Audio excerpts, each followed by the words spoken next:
Allah Subhanahu wa taala juga menciptakan semua makhluk hidup yang dinamakan dengan dabbah. Wallahu khalaqa kulla dabbatin mimma'in. Di An-Nur 45 ini, dan Allah Subhanahu wa taala sudah menciptakan semua binatang melata dari air.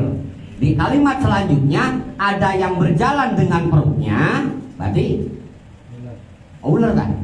Kok tahu ular? Ya. Ada juga yang berjalan dengan dua kakinya, ada juga yang berjalan dengan empat kakinya.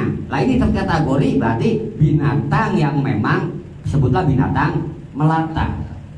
Lah kita punya berapa kaki nih? Yakin dua? Atau yang nyono kaki 5? Kaki 3.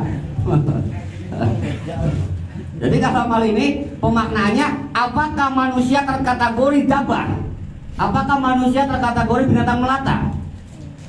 Oh bukan. Ya, manusia ma'al-bari khusus. Tapi Al-Quran juga menyebutkan tentang hal manusia yang terkategori dabbah. Ya, bahkan bukan sekedar dabbah, tapi dipakai sebagai syarat jawab. Dikatakan di Al-Anfal 55, inna syarat jawabi indallahil ladzina kafaru fahum la yu'minun. Bahwa sesungguhnya binatang melata yang syarok, yang paling buruk, seburuk-buruknya binatang melata, yaitu di sisi Allah Subhanahu wa taala adalah kafaru, orang-orang kafir. Kenapa? Fahum la yu'minun. Ya la yu'minun, sebab mereka tidak beriman, tidak mengenal Tuhannya. Tuh. Jadi jawab ini khusus sebutan untuk manusia kafir. Ya. Bukan untuk kita. Kita kan mengenal keimanan, benar. Kita terkategori adalah baroya. Yakin? Makhluk yang mengenal Tuhannya. Baroya pun terbagi dua, ya, terbagi dua, yang dinamai dengan makhluk terkategori syarul bariyah atau khairul bariyah. Syarul bariyah seburuk-buruknya makhluk. Ya, khairul bariyah sebaik-baiknya makhluk. Siapa yang seburuk-buruknya makhluk? Mereka yang kafir di antara ahli kitab. Yang kafir di antara ahli kitab. Mereka itu ngerti kitab, tahu kitab, paham kitab, biasa baca kitab, tapi mereka kafir, mengingkari kitab. Jadi terkategori apa yang namanya bariyah, ya, al-bari atau bagian daripada baroya, ini bukan orang sembarangan, bukan orang awam, bukan orang biasa, tapi orang yang beragama, yang mengenal Tuhannya, tapi ingkar. Dan mereka juga musyrik, musyrik, tidak bertuhan kepada Allah, bahkan dia menganggap ada Tuhan lain di sisi Allah. Sedangkan khairul bariyah, dia adalah beriman dan beramal soleh. Ya, beriman kepada Zat ilahi Robbi Allah Subhanahu wa taala, yang selanjutnya memperkuat itu keimanan sampai kepada bentuk amal soleh.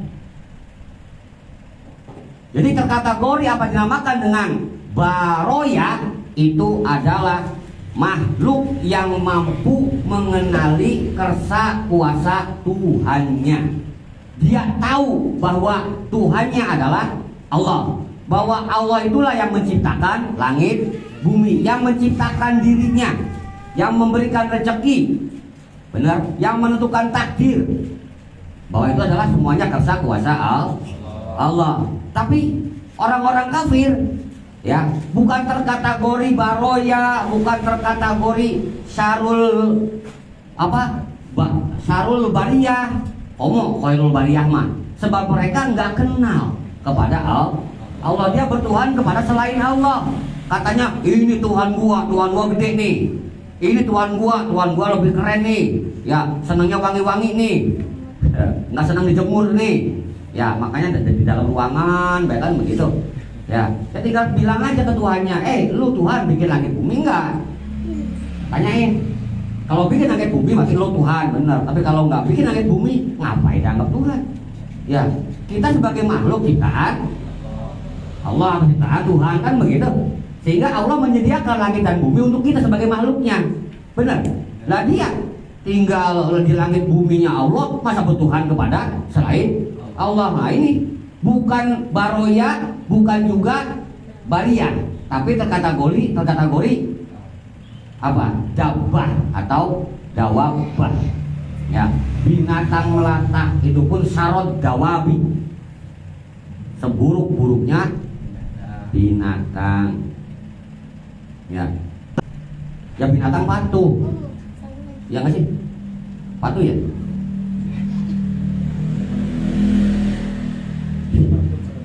Ya bisa jadi waktu pada majikan. Ya. Nggak pernah memasakkan diri buaya pengen terbang gitu tuh. Ya. Ikan pengen manjat pohon itu nggak bisa memaksakan, emang itu aturannya sudah begitu. Lah orang kafir kan, ya harta yang bukan miliknya sikat, benar. Uang yang bukan haknya embat, kan begitu. Bahkan yang bukan bininya pun embat juga. Nah ini hati-hati manusia. Ya, maka dikatakan sebagai binatang melata yang buruk. Jadi secara pemaknaan yaitu adalah bariul baroya, secara arti kata atau arti bahasa dimaknai bahwa Allah sebagai pencipta, yakni yang merealisasikan itu ciptaan, dinamai al-bari. Ya.